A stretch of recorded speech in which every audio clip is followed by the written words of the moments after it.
Right, మనం చూస్తూ ఉన్నాం సమాజంలో అనేకమైనటువంటి సంఘటనలు కూడా ఈ మధ్య కాలంలో సోషల్ మీడియాలో వైరల్గా మారుతూ ఉన్నాయి. ఇలాంటి తరుణంలో హైదరాబాద్లో మెయిన్ హైవేల మీద కావచ్చు, హైదరాబాద్ పురవీధుల్లో వేరిస్తున్నటువంటి ఒక వాహనాన్ని ఇప్పుడు మనం చూస్తూ ఉన్నాము.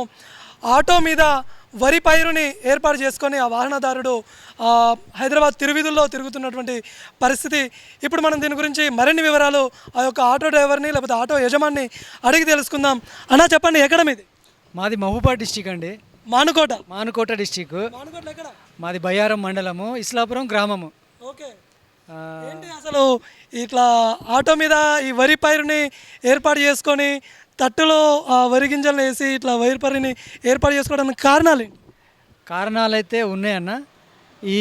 ఇప్పుడు ఈ నేచర్కు వచ్చే మామూలుగా ఎండ ఇప్పుడు ఎంత డిగ్రీ ఉందో తెలుసా? నాకు ఐడియా వచ్చింది ఒకటి.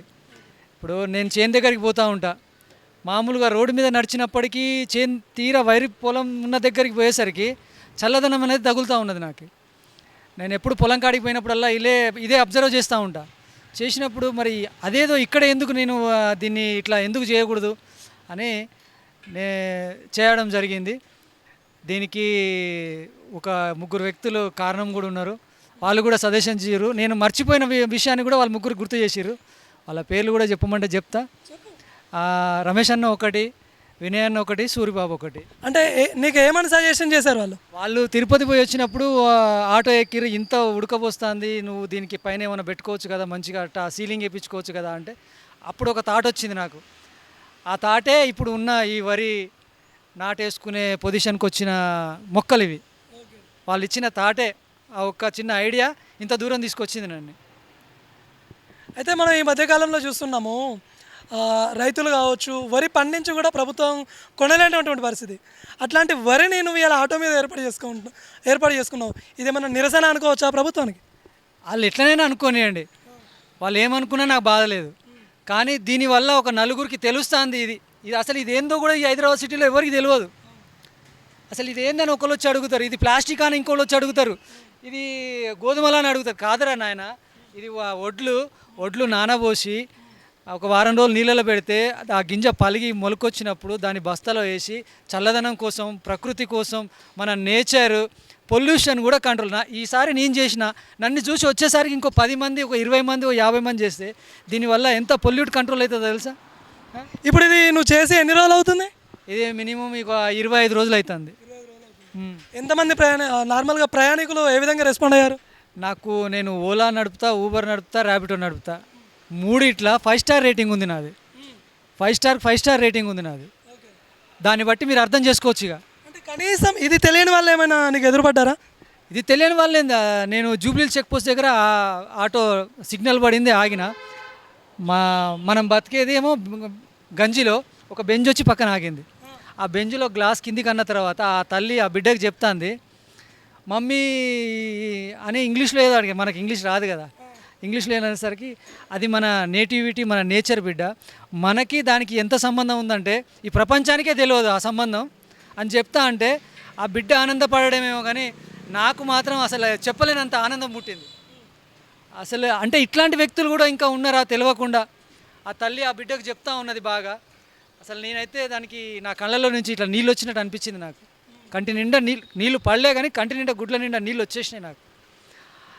అసలు నాకు ఇక ఏం మాట్లాడాలి, ఇట్లా దండం పెట్టినా మీకు తెలిసింది నలుగురికి చెప్పండి అమ్మా అని చెప్పిన, అంతే. ఇక నేను ఆమెను మించి ఇంకా ఏం చెప్పలేను. చెప్పని నుంచి లోపల మాటలు రావట్లే నాకు. బెంచ్లో ఉండి కూడా ఈ గంజి గురించి తెలుసు ఆమెకు, అంటే ఆమె కూడా అక్కడి నుంచి వచ్చిన బాపద్దే. అట్లా రాబట్టికనే కదా తన బిడ్డ. అలాంటి వాళ్ళు ఉన్నారు, కానీ ఏం తెలియని వాళ్ళు కూడా ఇక్కడ ఉన్నారు. ఇంకా ఏం తెలియదు ఈ హైదరాబాద్ సిటీలో.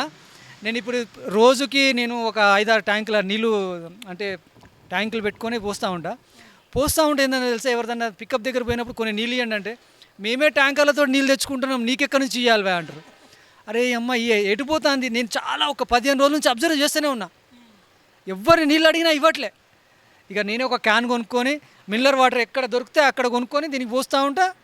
రోజు ఒక 150 రూపాయల ఖర్చు అవుతున్నాయి. అది సమస్య కాదు. కానీ ఈ హైదరాబాద్ సిటీలో ఈ నీళ్ళు ఎందుకు లేవు?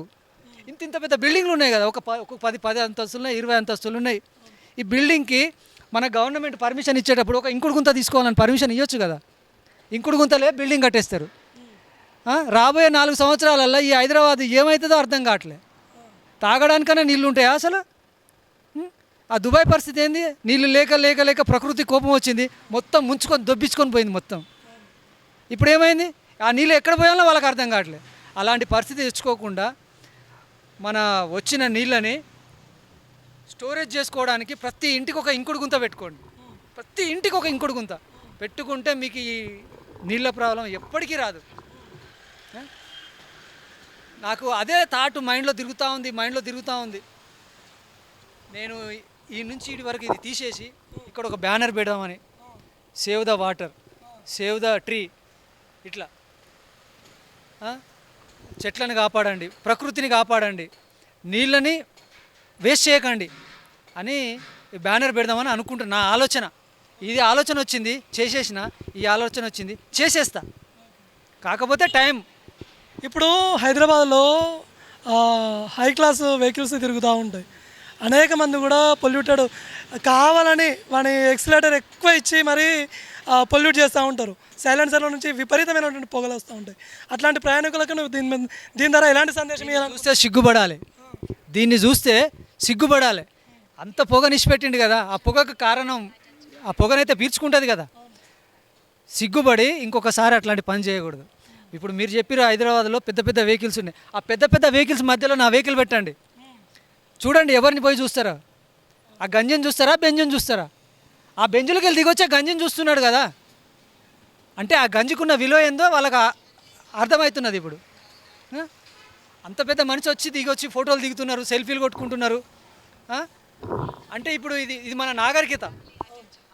అదేమున్నది, పైసలు 20 లక్షలు 30 లక్షలు పడితే కారు వస్తుంది. కానీ దీన్ని ఎన్ని లక్షలు పెట్టి కొనాలి? మనిషి తయారు చేయాలి, దీన్ని పండించాలి. ఒక విత్తనం వేసి దాన్ని కాపాడుకుంటే ఇంత అవుతుంది. ఇది రైట్. మనం చూస్తూ ఉన్నాము, ప్రకృతిని మనం కాపాడుకుందాము. ప్రకృతి ద్వారానే మానవ జన్మ అనేది జరిగింది. ప్రకృతిని మనం మర్చిపోకూడదు. ఈ భూమి నుంచే మనం వచ్చేసాము, ఈ భూమి అంతా మనం మర్చిపోకూడదు. ప్రకృతి సేద్యాన్ని మనం ఆవహించుకున్నాము. తనకు ఎదురుపడ్డటువంటి ఒక సంఘటన, సాధారణమైనటువంటి ఒక బాలుడు, ఏం తెలియనటువంటి ఒక చిన్న బాలునికి ఒక హైఫై అయినటువంటి ఒక కారులో నుంచి దిగు కూడా తన తల్లి తన బిడ్డకి ఆ ప్రకృతి సేద్యం గురించి చెప్పుకుంది అని చెప్పేసి అది నాకు ఎంతో సంతృప్తినిచ్చింది. ఈ జన్మకి ఇది చాలు అని చెప్పేసి కూడా తను చెప్తున్నటువంటి సందర్భం. అయితే మనం చూస్తున్నట్లయితే ప్రకృతి సేద్యాన్ని మనం కాపాడుకోవాలి, నేచర్ని మనం గౌరవించుకోవాలి. పొల్యూషన్ కాకుండా మనము కనీసం ఒక మొక్కను కూడా మనం నాటలేనటువంటి ఈ పరిస్థితుల్లో ఎక్కడో మానుకోట మారుమూల ప్రాంతం నుంచి వ్యవసాయాన్ని చేస్తూ తను చేసేటువంటి వ్యవసాయాన్ని తను వృత్తిగా నమ్ముకున్నటువంటి హైదరాబాద్లో ఈ ఆటోకి ఈ యొక్క పచ్చదనాన్ని ఏర్పాటు చేసుకొని నగర ప్రజలకి అవగాహన కల్పిస్తున్నటువంటి సందర్భాన్ని కూడా మనం చూస్తూ ఉన్నాము.